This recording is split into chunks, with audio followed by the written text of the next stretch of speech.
ಬಹುತೇಕ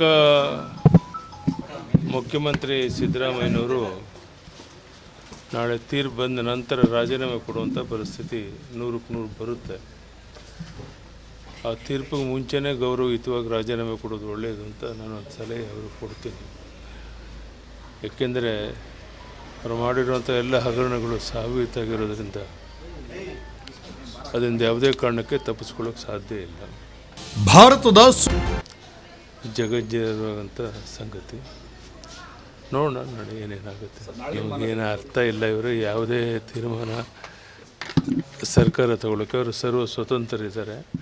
ಏನು ಬೇಕಾದ್ರೂ ತೀರ್ಮಾನ ತಗೊಳ್ಳಿ. ಅದು ಕಾನೂನು ಚೌಕಟ್ಟಲ್ಲಿ ಏನು ಬೇಕೋ ಅದನ್ನು ಎದುರಿಸೋಣ ಅಷ್ಟೇ. ಹೋರಾಟ ನಾವು ಮಾಡೋಕ್ಕೆ ಹೋಗೋದಿಲ್ಲ. ಈಗಾಗಲೇ ಒಂದು ರೀತಿಯ ಅಂತಿಮ ಹಂತಕ್ಕೆ ಬಂದಿರೋದ್ರಿಂದ ಸಹಜವಾಗಿ ಅವರು ರಾಜೀನಾಮೆ ಕೊಡುವಂಥ ಪರಿಸ್ಥಿತಿ ಬರುತ್ತೆ ಅನ್ನುವಂಥದ್ದು ಎಲ್ಲರ ಅಭಿಪ್ರಾಯ. ನೋಟಿಸ್ ಕೊಟ್ಟಿದ್ದಾರೆ, ಏನೇನು ಮಾಡ್ತಾರೆ ನೋಡೋಣ. ರಾಜ್ಯಪಾಲರಿಗೆ ಬಿಟ್ಟದ್ದು ನಾನು ಹೆಂಗೆ ಊಹೆ ಮಾಡೋಕ್ಕಾಗೋದು. ಧನ್ಯವಾದ, ನಮಸ್ಕಾರ.